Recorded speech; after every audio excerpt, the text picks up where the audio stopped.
This is the Omnichannel Marketer, the show where we get real about what it takes to build a brand, create a seamless omnichannel experience, and drive customer LTV across D2C, Amazon, and retail. I'm Kait Stephens, the CEO of Bridge. Join me for unfiltered conversations from the trenches of e-commerce. We'll unpack strategy and leave you with tactical advice you can use today to drive your business forward. Let's rock and roll.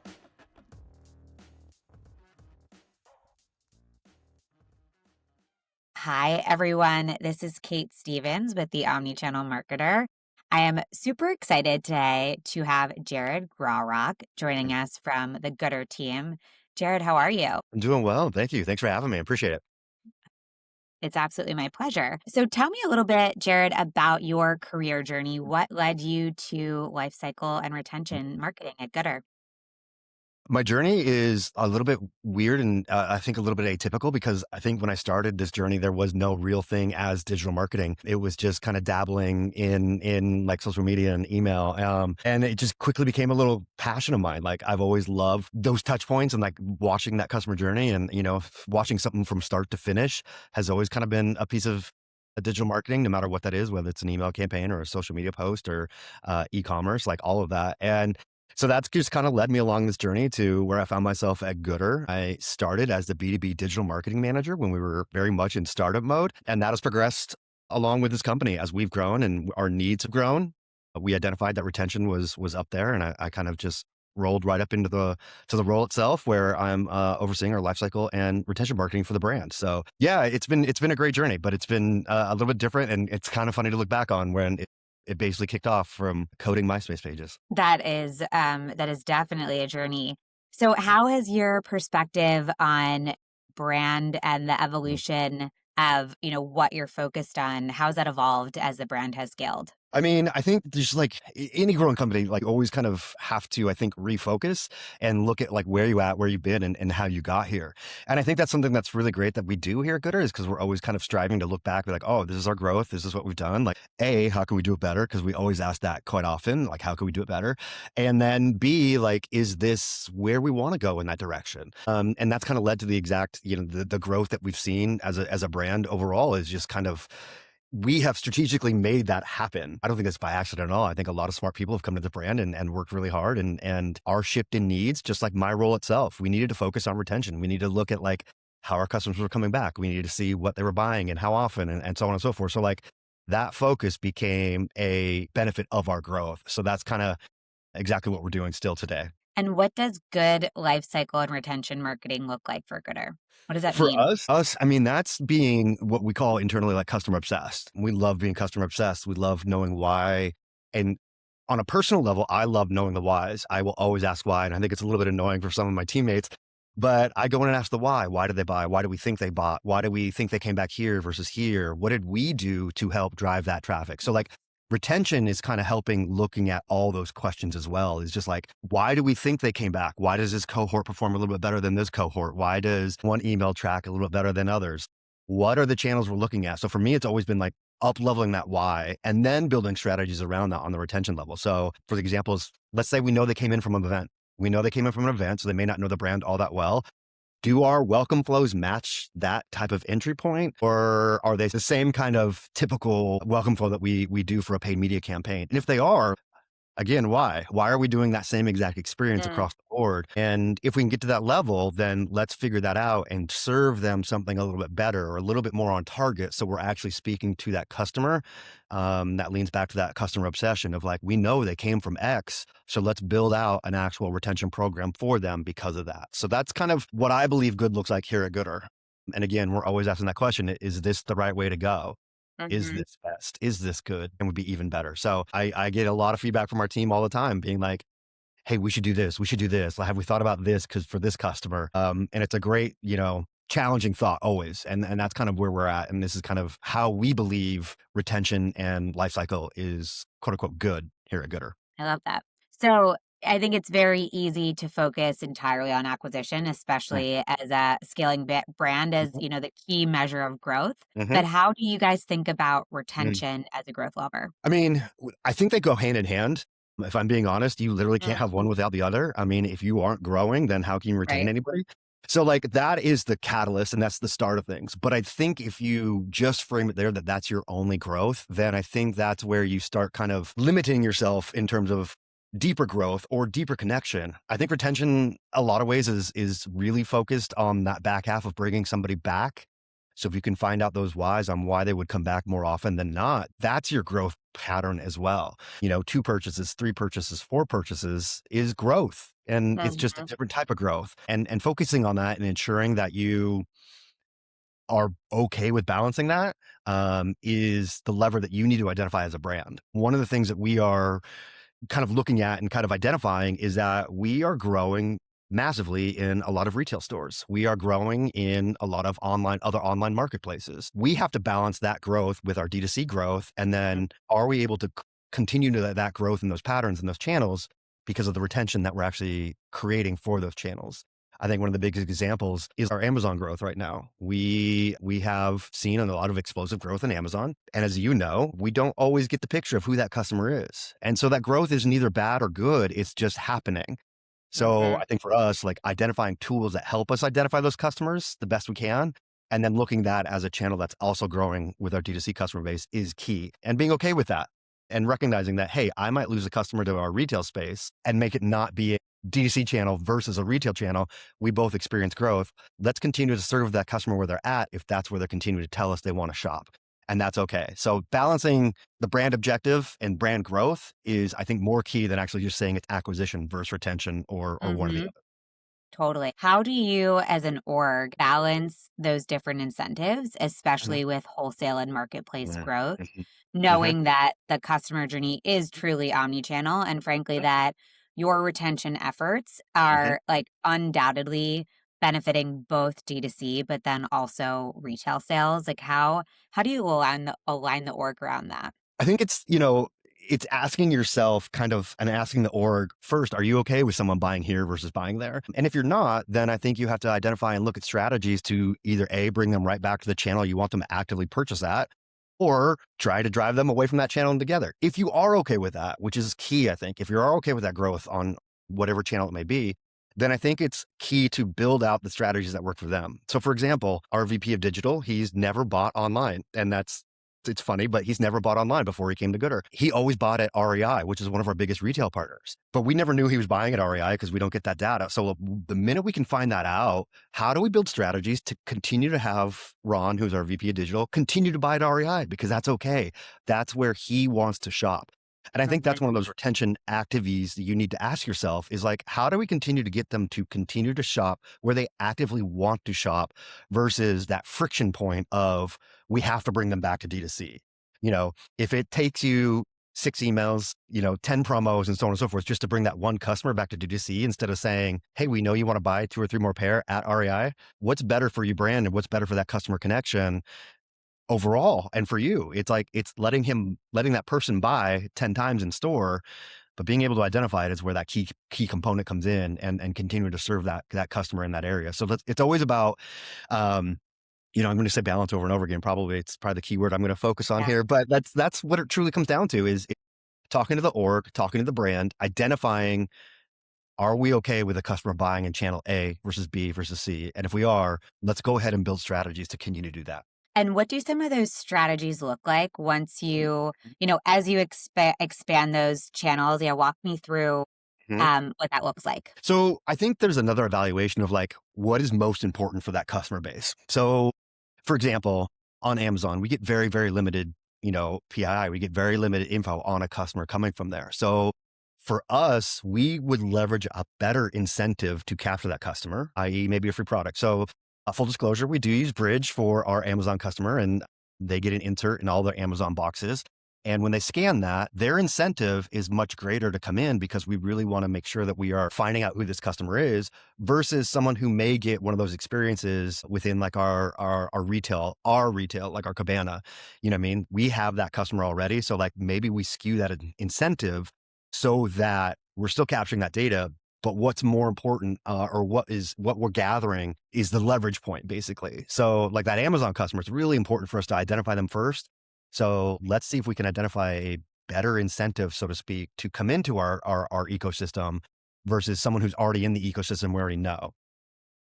And then we leverage that later on down the road by saying, hey, let's create the welcome flow. Let's create a specific offer. Let's create specific like communications to this audience now that we can start to identify them. So yeah, it's always about kind of identifying, not to get too into the logistics, like the margin. How much is it to Mhm. have a customer buy on X versus Y? Is it more Yep. important, do they need to buy two for us specifically? Do they need to buy two pair to equal the one?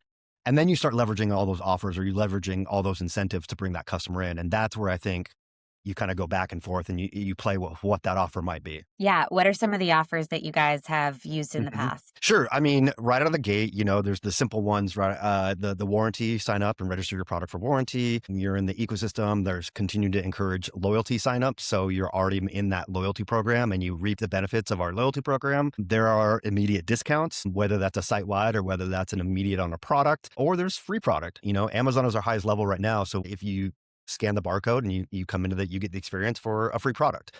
And we believe that's the best route right now for this channel to gather and create that bring them into our ecosystem, basically. So that's why it's okay with us sacrificing a little bit of that margin for that, deeper customer relationship down the road. Totally. Makes complete sense. How do you actually think about, long-term value? I Mhm, guess lifetime value is actually mhm, the mhm, better term there, mhm. as well as like, short-term benefit. I mean, I think if I'm reading kind of the tea leaves around the e-commerce world, I think everyone's asking this question. I think everyone is like looking at like, are we going to sacrifice short-term revenue for right now for a potential, long-term customer play, long-term, lifetime value? And I don't think necessarily either is wrong, but I think you as a brand have to kind of identify what do you really want in the long term? How are you going to recapture this customer later on down the road if you offer them something immediately, And then starting to look at their like repurchase windows and identify and start creating strategies around that. So, we're a sunglass company, so we know we have a little bit of a cyclical, purchase window. How do we kind of balance that immediacy of, revenue promotions Mhm. versus knowing they might come back in a year or 6 months when the weather's much nicer? And I think you're always kind of have that collaboration internally, at least we do, about you know, let's plan this promotion right now. Let's get this out the door for the business objective, which could be revenue. It could be, let's say like there's the revenue, there's just product discoverability. There's sometimes people are dealing with overstock. So all these can become a lever that you're pulling as a business objective that you are okay with kind of minimizing that LTV a little bit overall. That Yeah. being said, if you continue to bring them back over and over again, then you're actually increasing your LTV in the long run over a longer time frame. So like you have to just have those conversations about what the business objective really is at that moment and then set up time later on down the road to say, we want to make sure we're bringing this customer base back after we've done this kind of, execution. So speaking of loyalty, Mhm. goodr has a incredibly strong following. Mhm. How do you think about, turning those customers into true loyalists? What's been the strategy there? That is such a good question. And, there's kind of two time frames of Gooder, if I'm going to be totally honest. There was a time frame where we were in really big startup mode. And when we were, just starting out, our CEO literally was going out to run clubs and handing out sunglasses out of the trunk of his car. I tell the story all the time. And we went back and we looked at some of those retention rates for that customer base, and they are much higher than any of our other customer base Hmm. retention in our cohorts. And part of that, I believe, truly is that customer connection. They had that deep customer Mhm. connection early on to then kind of quote unquote fall in love with the brand, follow the brand and the brand's growth. And they are the ones who are continually purchasing and becoming and are loyal fan bases. Creates that deep customer connection with the brand. And they're kind of evangelists or loyalists or whatever you want to call them. They then help the future of your growth. We are 10 years old as a company, and I've been here for 5. And since I've been here, we've always had a post-purchase survey. And our number one answer on how did you hear about Goodr? How'd you hear about us is friends and family. It still is to this day. And that is still so wild to me, considering all the growth and all of our acquisition channels that we try to, continually bombard, but it's still friends and family. And that's just an amazing piece of like connection that Mhm. a lot of brands would, claw their That way up this yeah. die for. You know what I mean? Like we still have it and I love it. And it's so great. And so that continually to have that word of mouth, that brand loyalty is a massive boost to us and a massive kind of feather in our cap that allows us to have a lot more fun, to kind of try some things out, When we make sunglasses that glow in the dark, which is 100% uh, an oxymoron, we still have people buy them. You know what I mean? Like they glow in the dark. You're buying sunglasses that glow in the dark, and we have a loyal fan base that loves kind of those limited editions, and that allows us to kind of continue that deep customer connection, because we might take a chance on a pair of sunglasses that sounds really absurd, but works for our Mhm. customer base. Yeah. Well, it's that deep loyalty, that deep connection is something that I would encourage any brand to really strive after. I do say that with a caveat that it's harder and it takes a lot longer than, quicker growth paths, but it's worth it in the long run. Yeah. How do you bring that same emotional connection to your loyalty program? Because like Mhm, the loyalty program is, I would mhm, think in many ways is kind of like the next iteration mhm. of like continuing to drive that community. Yeah, absolutely. I mean, one of the things that we want to do is make sure there's a value to the loyalty, and we're continuing to evaluate it. And we're continuing to roll out new opportunities with it. Hopefully, we have free product redemption coming soon. So that way we can focus on a strategic piece of product that we want to offer to our loyalty members only. We also are coordinating and working with some of our sports marketing partnerships to enable a deeper opportunity that's just not sunglasses. Let's say, hypothetically, we have Vans Warp Tour tickets. We want the ability to have our customers, if they're in the area and have enough points, to redeem for Vans Warp Tour tickets. Like that's just that added benefit to the loyalty program. That's not just about sunglasses. It's about that connection you have with this brand that we are really trying to create and build out, so that, again, we're not just talking about our sunglasses. We're talking about this connection with our loyalty that you think is cool, that you want to share out with everybody else. Like I'm, I'm part of this loyalty program. I got to go to Vans. I got to go to Vans Warp Tour. That's cool. So those are kind of the things that we're looking to grow outside of our wild limited editions that you can only get being a loyalty member. Yeah, makes complete sense. All right, so shifting into everyone's favorite topic right now, AI. Um, Mhm. how are you seeing AI change your approach to lifecycle and Mhm. retention marketing? And where do you see the biggest opportunities? Yeah, I mean, AI, one of the ways it's really, really helping me is shaping the way I look at data, shaping the Mm, way I ask a question, going all the way back to the whys. If I can start using AI to quickly shape some of that data, then that's mhm. easy for me to go back to our C-suite and say, hey, these are some of the patterns I'm seeing. This is what I'm seeing. I think our strategy could go here. So that's probably the biggest lift I think I'm benefiting from right now from AI. Like Yeah, just being able to take a data set that would take me days, maybe, based on my projects that I have on my plate, and shorten that up and shorten that window to maybe even just one day instead of days. That is a benefit for me. And that's how I think AI is really, really helping change the game for us. Like, for example, we did a loyalty survey and we sent that out, and we did a lot of open-ended questions to our loyalty program. And we got almost 10,000 answers back from our loyalty survey. Parsing through 10,000 open-ended questions is wild, yeah, but we fed it through AI, and I said, hey, could you summarize our answers? And it just kicked out this massive report on every single open-ended answer, and it gave a synopsis. And so that was great. One of the things about me is I'm still going to go back in and kind of parse through some of that data one by one. But it was better that I had a really high level synopsis ready to go and I could yeah. report that back out. So that's kind of how I'm seeing it shape AI. That's how I'm seeing it shape like my role and my retention right now. But the tools are ever increasing. So always open and always looking at how that's going to shape deeper customer connection. Yeah. What is your view on how it can start to shape personalization, Mm, especially as you think about the level in which you can, personalize mhm, copy and cohorts, and even as you think about mhm, channel specific flows, product specific flows, mhm. do you think that you see a future where that's, Yes, yeah, like I hyper do. personalized? Yeah, absolutely. I absolutely do. And I think it's going to shape us and it's going to help out and it's going to be a nice additional piece. But I was thinking about this the other day, and this is going to be a kind of a weird tangent, but bear with me.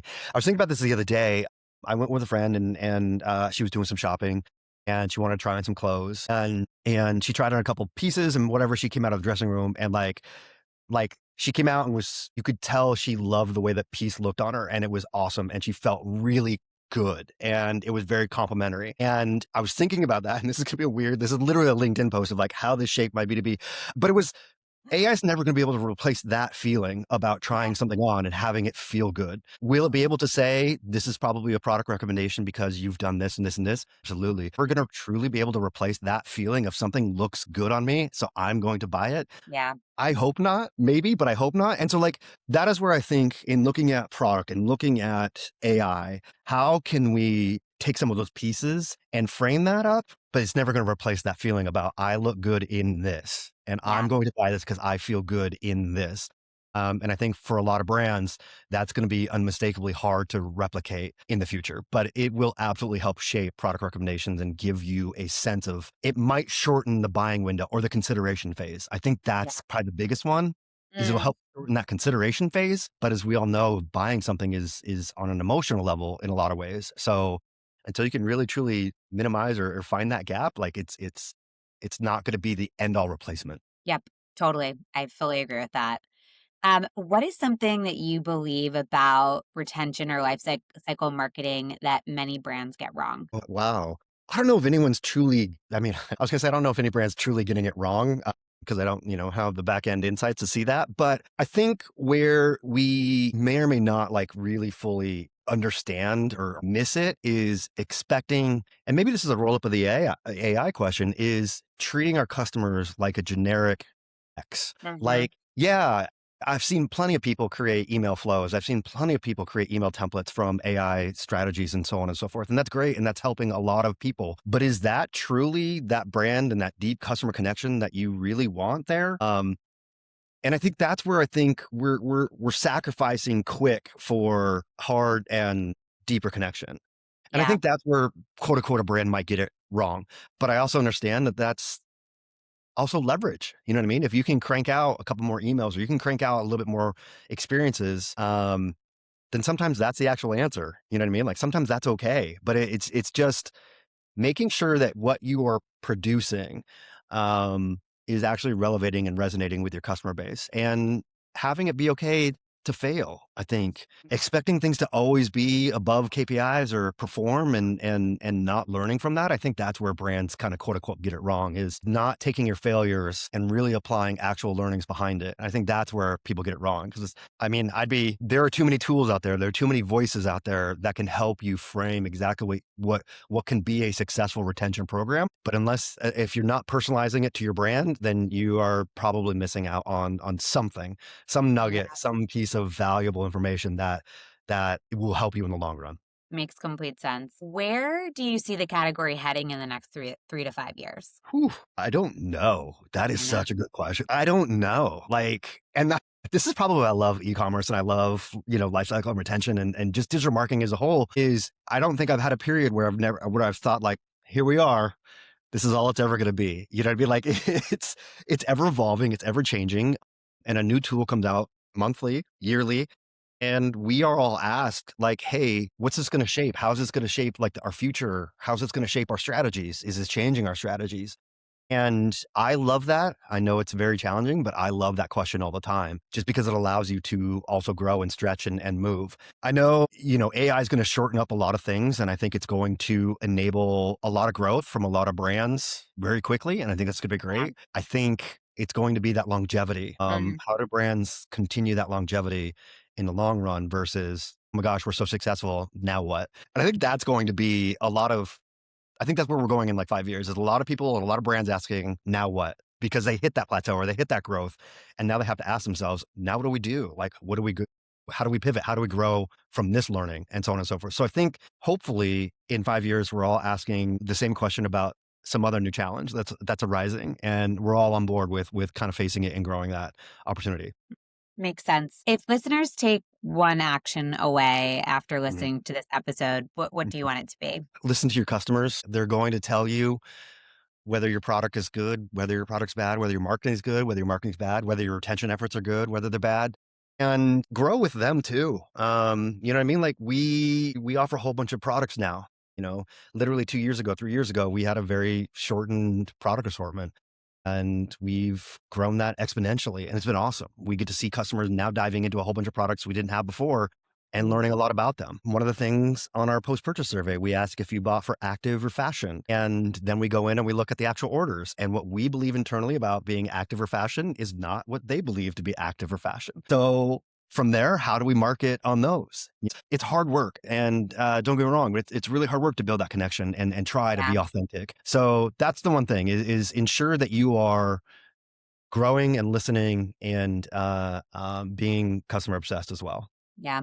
I I mean, I fully agree with that. Even on the B2B side, we echo that all the time, thinking about how we can grow with our customers. And we have a Slack channel called Voice of the Customer where we're just Mhm. highlighting basically tidbits that we learn. We do So too. We actually really, do too. Yeah, yeah. Whether it's good or bad, you know what I mean? yeah, Like we'll go through our reviews. We'll go through our actual mail. We had, this is going to sound so weird and I know no one's going to believe us, but we had somebody write in that they came into an encounter with a deer and the glasses, it's true. Like, well, I think it's true. They wrote in that the glasses actually saved them from like, facial damage from a deer. wow, You know what I mean? Like it's these wild stories that we get that wild. it's literally the voice of the customer and we send them out a care package and everything like that, but like, we run the gamut from this was my son's favorite pair to deer attack. So that's also another fun part of the brand is our absurdity equals their absurdity, so we're okay with Yes. it. Yes.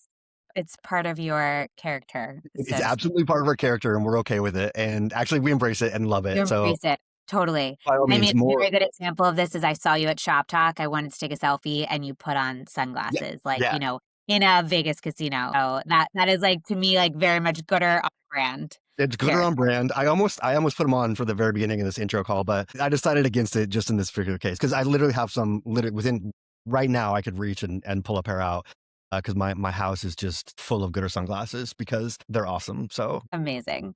All right, shifting into our lightning round. okay, So let's just go. quick answers. Okay, quick answers. Oh, I'm terrible at these. Okay, let's go. Great. Favorite omni-channel brand right now other than Gooder? Oh, this is gonna be so weird and terrible. It's Taco Bell. I love their I love everything they do, honestly, from their pop-ups in the desert to their hotel that they made, to their app, to their emails, to their social posts. Wow. I, Yeah, like, don't know this about them. I only know them from their Crunchwrap Supreme, which I had which way is too many incredible. times in college, but I Same. need to follow their marketing. Their marketing is pretty great. Yeah, it's I think it's really great because they do a good job of like omni-channel in the sense that like they know you're shopping at brick and mortars. They know you can shop on the app, they know you can do this, but like they have like local new artists. They do a whole like launch on new artists within their app and they did a vinyl record last week that they dropped. It didn't recognize one name on there, so I'm probably out of the demographic. That's neither here nor there. But that's it's just that kind of going all the way back to our loyalty program, they identified some more value to their loyalty program to help their customers as well. So that was a weird answer, but it's going to be one of my answers right now. I See, love that. I'm I'm gonna so bad at spend more these. time looking at Taco Bell's marketing now. What is the most underrated life cycle channel? Oh, the first one I came with was SMS. And I think it's because SMS is so challenging. SMS is a channel where you get text messages that are very personal. Your bad news from your mom, bad news across the board, good news. Like it's a very, very personal channel. Yeah. And if you kind of quote unquote break that veil of interrupting that personality within your SMS program, you're already behind the eight ball in terms of that channel performing really well. So I think that's an undervalued one. So if you do it right, I think you can really, really reap the benefits. I think it's an amazing channel because of all the things it can do. But I also think some people treat it as just a transactional. And I think that's where this might actually be my answer to brands getting it wrong. But this is where I think like it's a very challenging platform if you get it wrong and if it's not working well. So that's where I think it's an underutilized platform sometimes. Yeah, makes complete sense. A tool you can't live without. Slack.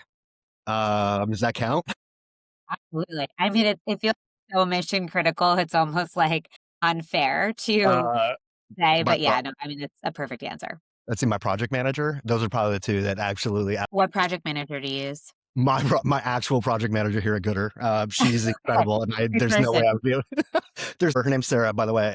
There's no way I would ever be able to function without her. But I think in the omnichannel in the space right now, not to plug, not to whatever, but like we love Bridge right now. We we came to you with a challenge that we didn't have a lot of visibility in our omnichannel, retail spaces. And so this is a program that we're up leveling and we're growing it and we're expanding because we're starting to get that visibility. So like right now, that was a big gap for us. And then, I need to stress that enough. It was a very big gap for us. And so closing that gap has been really important, especially on a retention based opportunities and especially from a life cycle opportunity. So like that is the tool we're actually actively up leveling and growing. So shameless plug. There you go. Yeah. I mean, obviously, I love to hear that. So thank you. Of course. Favorite podcast or newsletter? Favorite podcasts? What's weird is I don't do a lot of podcasts. I don't listen to a lot of podcasts. My ADD kicks in way too much. I'm surprised by that as a Californian because Yeah, you guys drive and thus I need know. audio entertainment, I but know. maybe I'm you're gonna. a radio guy. No, I mean, here's I'm gonna make a lot of my coworkers and other Californians mad. My commute is 8 minutes. Wow. I have a very quick commute, so I'm very lucky. I get like 4 or 5 songs, and that's about it. Let's see. I love from Yapo Eli's newsletter every week, retention Yes. CX Weekly. Yep. I love that one every week. I see it on LinkedIn and I see it in my email in my inbox. That's probably the one that I really resonate with a lot as we are up leveling our retention efforts overall. There's been a lot of good little nuggets and insights from that newsletter. So I'm going to plug that one. Yeah, it's a very good one. I agree with you. Favorite event that you're attending this year? Shop Talk. It was Shop Talk. We had so much fun. We met so many people. We got to say hi, and others from your team. But I think Shop Talk was so great because we got to connect with our partners that we don't often get to connect with. A lot of our partners are East Coast, so getting to see them in person was so much fun. So absolutely Shop Talk. Awesome.